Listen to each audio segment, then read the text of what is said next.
Chers amis, shalom, uvracha beshem Hashem, naaseh ve naatzliach be'ezrat Hashem, itbarach v'itale shmo la'ad shel HaKadosh Baruch Hu. Nous sommes aujourd'hui le 15, jeudi 15 février et le Vav du mois de Hadar, Lechaim Tovim Ul Shalom.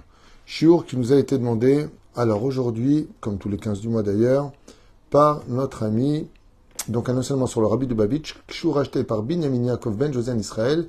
Bonne réussite pour lui ainsi que sa famille et réussite pour le projet du Rav Tuitou. Todarabat Tzadik de penser à nous. Pour Kol Chayalenouv et que Dieu ramène tous nos Chatoufim, Be'ezrat Hashem, tous nos otages à la maison en bonne santé. Todarabba.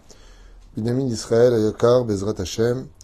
Enseignement, donc le 15 du mois, sur les enseignements du Rabbi de Lubavitch. Voilà, juste un instant, j'efface ça. Parfait. On y va. C'est ça. Nous sommes avec la paracha donc de Teruma, Vasuli Migdash Veshachanti Betocham, avec cette fameuse phrase sur laquelle le Rabbi certainement va nous régaler. Vous me ferez un sanctuaire sur lequel je pourrai reposer. Kacher, à nous on dit Mlitpalel. Quand on se tient pour prier, à nous Mefanim et Penenu le Ever Makom Amigdash, nous nous retournons vers l'endroit où se trouvent les Sefrei Torah qui eux-mêmes vont dans la direction de Jérusalem, car quand on parle à son interlocuteur, on se tourne vers là où il est. Comme Dieu est en Israël, même si on est à Brooklyn, même si on est à Paris, et peu importe où on se trouve, on se tourne toujours vers Hachem. Et Dieu étant en Israël, à Jérusalem, on va là-bas, dit le Rabbi Lubavitch, on tourne notre visage vers cette direction. Vatfilot ovrot derech makom amigdash, car de cet endroit-là montent toutes les prières. Et oui, là où il y a le kotel Amaravi, le fameux kotel, le mur des lamentations, monte toutes les prières. Kifish Neymar, Vezé Hachar, Hachamaim, comme l'avait dit Yaakov Avinu, voici la porte du ciel. Mi Shenimsa Bechutz Laaretz, ainsi donc, même celui qui vit en dehors de la terre d'Eretzraël, Tzarich Lafnot et Panav les Ever Eretzraël, et c'est pour cela que, dit le Rabbi, tout juif, peu importe où il se trouve, devra se tourner dans la direction d'Israël quand il prie. Shenemar Vitpalulu Elecha Derech Artzam, car ils prieront vers toi sur le chemin de ta terre, de leur terre. Vezé Meorer Shela, et dit le Rabbi, cela demande quand même une réflexion. Alors, Mpalim el Kadosh Baruch Hu, arrête. On prie le ciel, on prie Dieu, et le ciel est partout, et Dieu est partout. Et donc, le fait de dire qu'on est obligé de nous retourner que du côté de Jérusalem pour prier, viendrait d'une certaine façon définir la grandeur de Dieu, et non pas l'agrandir.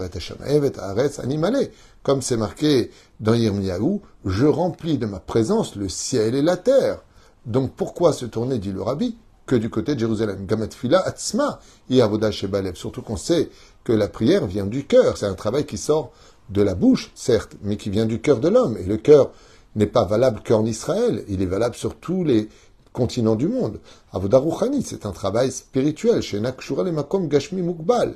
Et la parole n'est pas quelque chose qui dépendrait ni d'un lieu, et encore moins de limite quelconque. Madoua efo alenu lichroch tfila. Et makom gashmi, makom amigdash. Et donc, dans ce cas-là, le Rabbi pose une question assez pertinente, comme d'habitude. Comment se fait-il que le Créateur du monde se soit arrêté à un point spécifique, géographiquement parlant, pour qu'on s'adresse à lui, pour que les sacrifices ne puissent avoir lieu que dans cet endroit? Et quand on voulait monter voir Dieu, il fallait monter au Kotel. Donc, c'est quand même assez curieux, le fait que le Créateur du monde, non seulement se réduise à rentrer dans une boîte qu'on appelle Aron Haïdout, l'Arche d'Alliance, mais en plus de façon géographique que dans un seul lieu. Alors qu'on aurait plutôt l'habitude de dire, non, Dieu est partout, tu peux prier dans n'importe quelle direction, de toute façon il t'écoute, c'est un travail qui vient du cœur, c'est spirituel. Et le Rabbi, donc pose cette question en disant, mais non, c'est pas comme ça que ça se passe. T'as raison, c'est plus logique, surtout que les versets le disent ouvertement. Dieu est partout, omniprésent, omniscient, il écoute tout, il sait tout. Donc, et bien au-delà de la Terre, dans les galaxies, dans les 7 mondes supérieurs, 7 mondes inférieurs, Dieu dirige tout. Il a un pouvoir total et un contrôle parfait, absolument, de tout ce qui s'y trouve et ce qui se passe. Alors, pourquoi, Davka, pourquoi justement nous retrouver limités à prier que dans une seule direction, à savoir toujours Israël, pour pouvoir rêver à Jérusalem, et quand tu parles avec Hachem, être obligé de te tourner là-bas, alors que Dieu pourrait très bien t'écouter là où tu es. Et la Davka l'idée makom gashmi ba l'idée bitouy gdulato amitit shel HaKadosh Baruch Hu. Et la réponse du Rabbi est exceptionnelle. Il dit, c'est justement que toute la grandeur d'Hachem, elle est justement dans la réponse.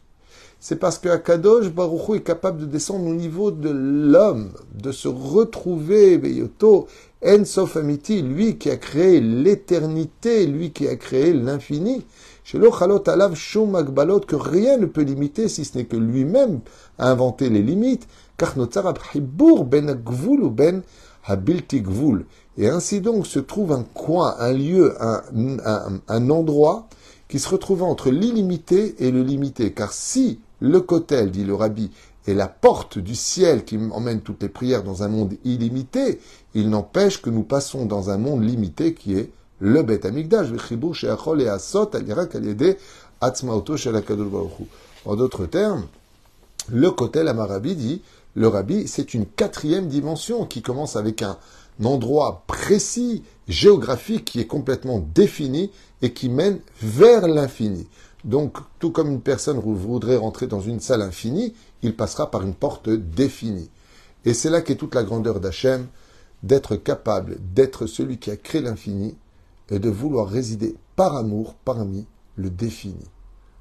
Normalement, quelqu'un qui est grand, il voudrait être encore plus grand. Quand un roi est roi, il veut être empereur. Quand il est empereur, il veut être l'empereur de tous les autres pays. Il y a une espèce d'ascension vers la volonté de grandir. Mais jamais un roi voudrait devenir un petit caporal. Jamais quelqu'un de grand cherchera à vivre dans ce qu'il y a de petit ou de ce qu'il y a de limité. Et le rabbi, il dit, c'est là qu'est toute la grandeur de Dieu. Ce qui fait de Dieu qu'il est grand, c'est qu'il accepte d'être avec des petits, dans un monde défini. Alors que lui a créé. Dieu n'est pas infini. Dieu a créé l'infini. Et c'est ce qui fait de lui le plus grand de toutes les pensées et de toutes les philosophies. Il n'y a pas plus grand que Dieu. Puisque le créateur du monde se met à la hauteur de ses créatures. La même hauteur. Quand nous, les Juifs, nous prions, on se tient debout. Parce que, comme Dieu ne s'assoit pas, alors on se tient debout. Parce que Dieu ne veut pas qu'on se mette ni à quatre pattes, ni à genoux dans le judaïsme. Il faut qu'on fasse en face de lui. Parle-moi en face des yeux. Même s'il ne faut surtout pas regarder pendant la prière en face de nous. Il faut regarder uniquement le sidour. Sinon, c'est pas devant Dieu que tu pries, c'est devant l'ange de la mort, dit le Zohar Kadosh. Jamais lever les yeux pendant la prière à droite et à gauche, ou regarder les yeux ouverts et parler, faire sa mida les yeux ouverts, c'est strictement interdit. Chaz v'shalom. Ça raccourcit les jours de la vie. Be'etzem agdarat bili gvul, tmuna be'magbala besuyemet. Donc, un endroit qui serait infini, sans frontières, ne peut commencer qu'à travers une porte qui a des frontières. Ou Michel Moukbal, celui qui n'est pas défini, Eno Yachol Yot Moukbal. Le Machal, Hayam Agadol Nikra Lifamim Blikvul. Par exemple, l'océan, on dit qu'il est sans limite, tellement il est grand. Omnam Zoma Lagdola, Aval Shetzarich Letzamtzem Godel Shelkos, Shnotzar Mikbala, Hayam Agadol Eno Yachol Echnes Memakom Godel Akos. Mais par contre, alors écoutez cet exemple que donne le rabbi qui est merveilleux. Il dit, voyez l'océan. L'océan. Il est immense. Ouais. Est-ce qu'on pourrait mettre tout l'océan Pacifique ou l'océan Atlantique dans un seul verre? C'est impossible.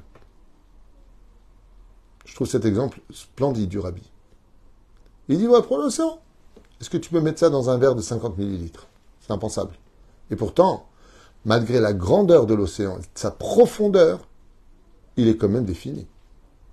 Comment tu pourrais imaginer maintenant un océan infini qui serait capable de rentrer dans un verre? Ça n'existe pas.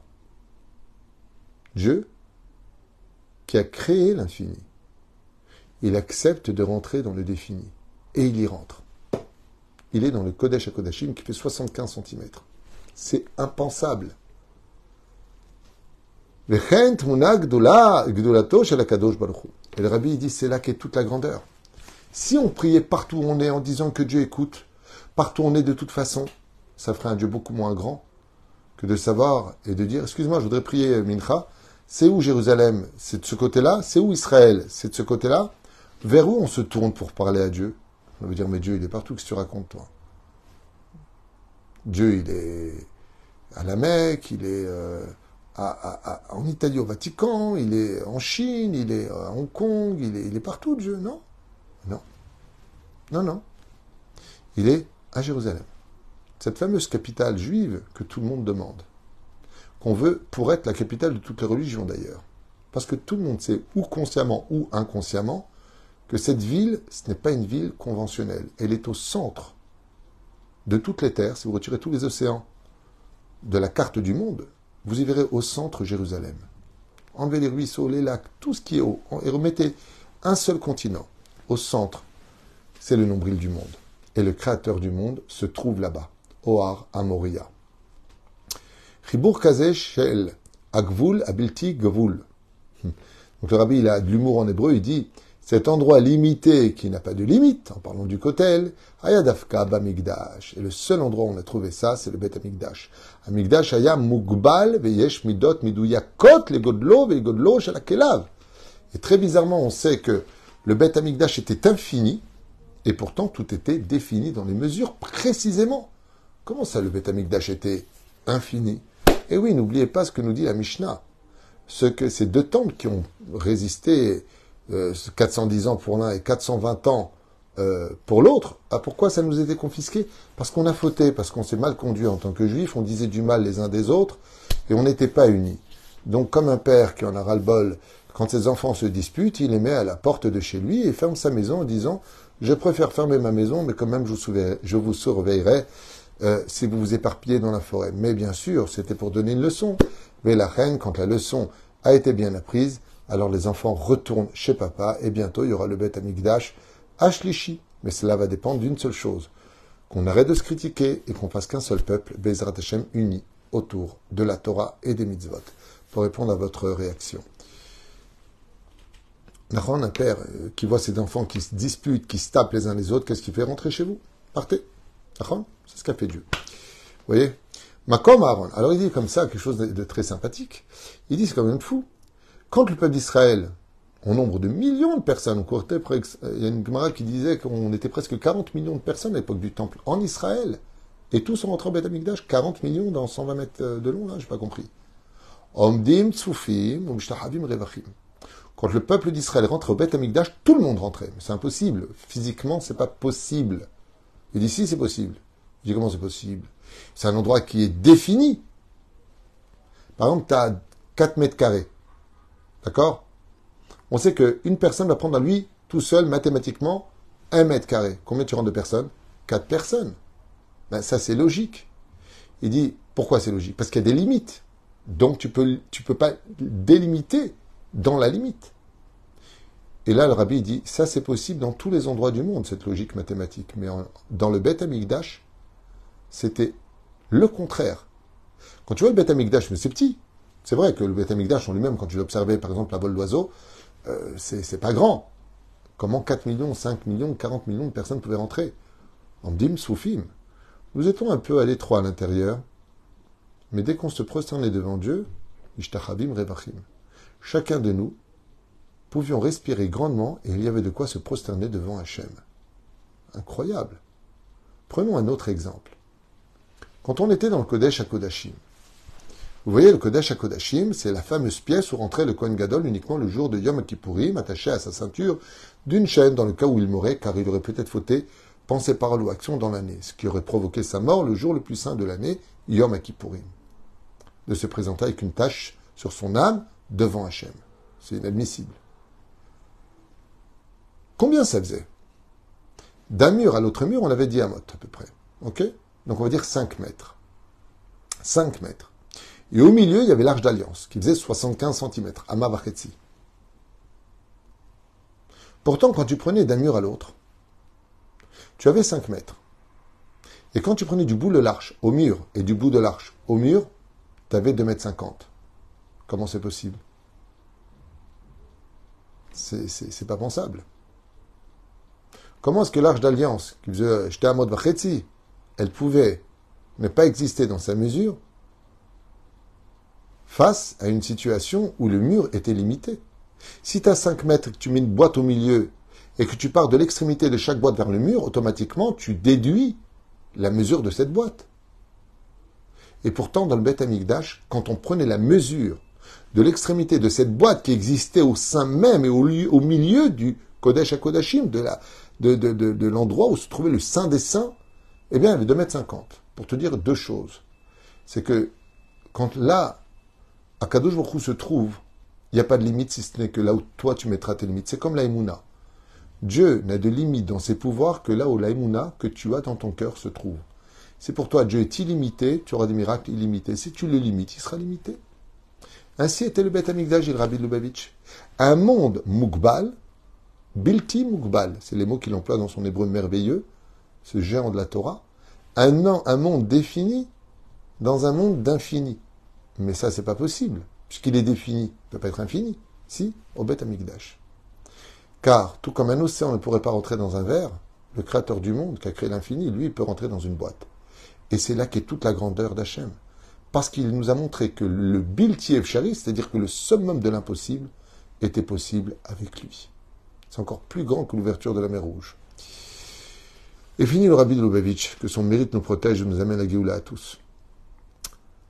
Makom Aaron Eno Min Amida. Donc, comme je viens de vous le dire, il dit que le Aaron, l'Arche d'Alliance, a falpi chez Aaron Aya Baal Mida Kavua. Même si on sait que l'Arche d'Alliance avait des mesures précises, Amataim Vachetzi, qui faisait donc 2 amot Vachetzi, Orko de large, donc 2 amot Vachetzi, ça ferait 1 mètre 25 de large, ok? בכל זאת, כשמדדו משתי הצדדיו, הכותלים היה נראה כאילו הוא אינו תופס מקום כלל. Donc voilà, l'exemple que je vous avais pris de tête, je ne sais pas que c'est ce qu'il allait dire, il le prend lui-même comme exemple. Il dit, regarde, ça faisait 2 amas vachetzi, donc amas ça fait 50 cm, fois 2 ça fait donc 1 mètre, plus la moitié ça fait 25 cm. Donc combien faisait de large d'alliance? Elle faisait 1 mètre 25 à peu près. D'accord? Quand tu prenais les mesures de chaque côté, eh bien, on pouvait très facilement comprendre Bezrat Hashem, que ça ne prenait pas de place. Ben Agvoul, Ben Abligvoul, c'est-à-dire qu'il y a Gamken Bavodato chez Yehudi. Et pourquoi donc tous ces enseignements pour nous en tant que juifs? Le rabbi dit, car nous aussi, qui sommes faits à l'image de Dieu, qui avons une âme qui vient du Très-Haut. Mitzad Echad, Atfila'i Avoda Shebalev, c'est vrai que notre prière, elle vient du cœur, chez les Malam Ikbalot Amakom, donc il dit tout comme la prière vient de l'infini de notre cœur, c'est à toi de mesurer, de mettre l'intensité. En fin de compte, c'est sans limite, si ce n'est que dans le travail que toi tu mettras dans cette prière, eh bien le Créateur du monde veut aussi, comme lui est rentré dans une boîte définie, il veut que ta prière, qui vient de l'infini de ton cœur, rentre dans la direction du Mukbal, pour que ta prière prenne toute sa valeur. Et c'est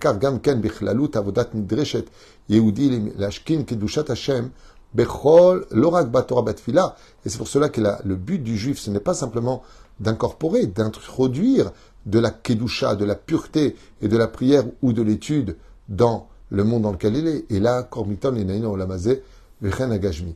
Et c'est pour ça que le but du juif, c'est d'imposer dans le monde matériel toute cette spiritualité qui dépasse l'entendement humain. Comme sur une pomme, de dire une bénédiction pour Epiriaetz, comme de sortir des toilettes d'un endroit qui était limité, dans lequel je sors, et je dirais, Asher Etzaret Adam Bechorma Vorabon Nekavim. Il dit, tout cela nous a été donné comme cadeau pour que nous, les Juifs, nous soyons capables de prendre l'infini de notre étude, de nos prières et de nos bonnes actions, et les définir à travers un pauvre, un fruit, un lieu, ou tout simplement la prière vers le Beth Amikdash. De prendre l'infini et de le mettre dans le défini, c'est un défi qui démontrera tout simplement toute ta grandeur. Magnifique. En tout cas, moi, j'ai adoré ce que j'ai lu. Je ne l'avais pas lu avant et je trouve que c'est la chassidoute, donc un peu philosophie, kabbalistique, dans un langage d'enfant, mais qui nous donne vraiment le punch de faire encore mieux pour demain. Être un meilleur juif, tellement grand qu'on pourra passer partout. Baruch Adonai l'olam, Amen ve Amen.